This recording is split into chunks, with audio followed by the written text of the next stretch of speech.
قرآن برزخ جو ہے نا ان سین بیریئر کو کہتا ہے اور قبر برزخ میں داخل ہے. اس کی وجہ یہ ہے وَمِن وَرَائِهِمْ بَرْزَخٌ إِلَى يَوْمِ يُبْعَثُونَ, مرنے سے لے کے آخرت کے دن تک برزخ ہے.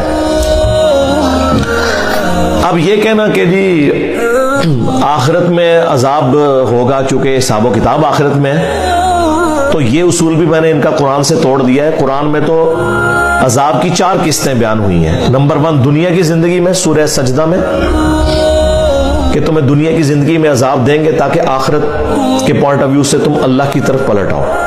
نمبر 2 جو سورۃ الانعام میں باقی صورتوں میں آیا کہ جو گناہگار ہیں ان کی موت کے وقت ان کے چہروں اور پیٹھوں کے اوپر ہتھوڑے مارتے ہیں فرشتے. ابھی آخرت کا دن تو قائم نہیں ہوا تو ان کا حساب کتاب تو ہوا ہی نہیں, عذاب یہیں شروع ہو گیا.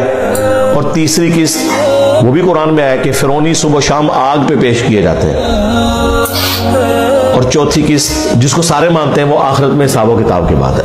یہ جو تیسری قسط ہے نا کہ فرعونی صبح و شام آگ پر پیش کیے جاتے ہیں, حالانکہ ابھی آخرت قائم نہیں ہوئی, اس کو امام بخاری نے صحیح بخاری میں چیپٹر کی ہیڈنگ بنایا ہے. عذاب قبر کا جو چیپٹر بند ہے نا اس کے اوپر انہوں نے یہ آیت لکھی ہے کہ یہ آیت ثبوت ہے کہ عذاب قبر برحق ہے.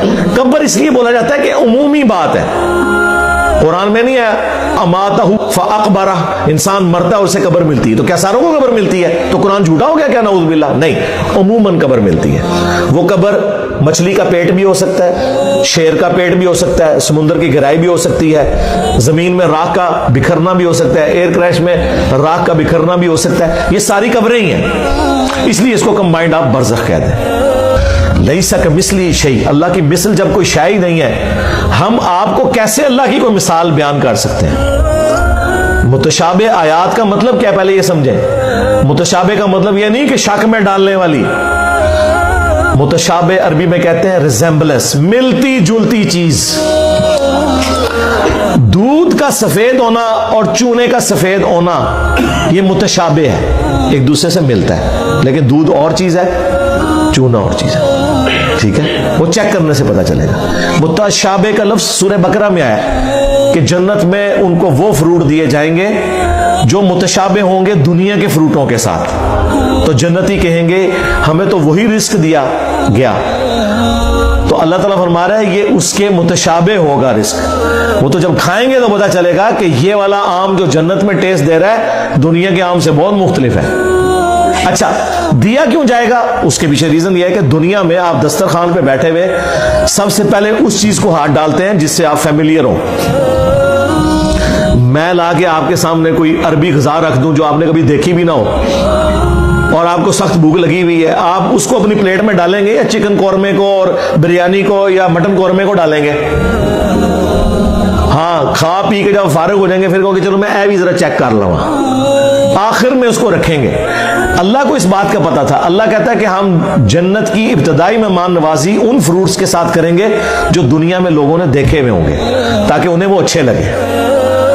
اگر جنت میں انار, کیلا, سیب, آم آپ کے سامنے آئے گا تو آپ کو اچھا لگے گا. اگر عجیب و غریب کوئی فروٹ آ گیا آپ کہیں گے ادھر ہی ہے نا, ایک راستے نہیں چلے, میں پہلے وہ کھاواں جس سے میں فیملیئر ہوں.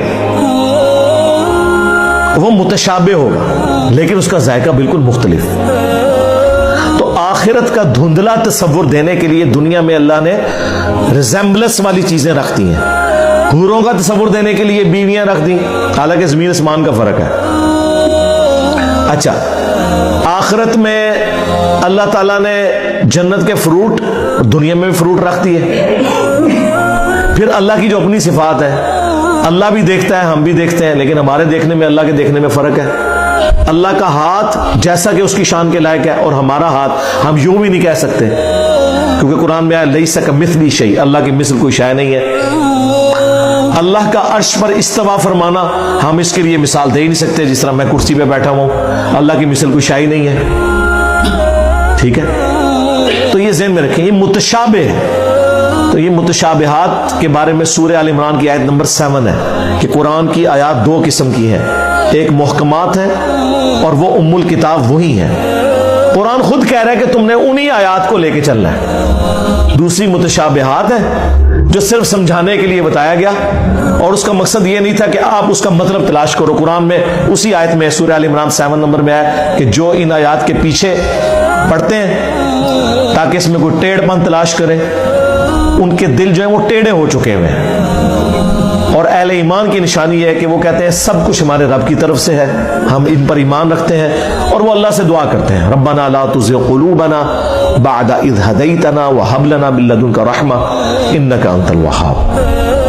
اور بخاری مسلم میں انہی آیات کے بارے میں سورہ آل عمران 7 نمبر آیت کے کانٹیکسٹ میں ایک حدیث ہے کہ تم جسے دیکھو کہ وہ متشابہات کے پیچھے پڑا ہے تو جان لو یہ وہی ہے جس کے بارے میں قرآن میں آیا کہ اس کا دل ٹیڑھا ہو چکا ہے. یہ نبی اسلام نے ارشاد فرما دیا. اور اہل ایمان کی نشانی ہے کہ وہ دعا کرتے ہیں ربنا لا تزغ قلوبنا، اے رب ہمارے دلوں کو ٹیڑھا نہ کرنا بعد اس کے کہ تو نے ہمیں ہدایت عطا فرمائی، ہمیں اپنے پاس سے رحمت عطا فرما، اے عطا فرمانے والے، آمین. تو یہ ہے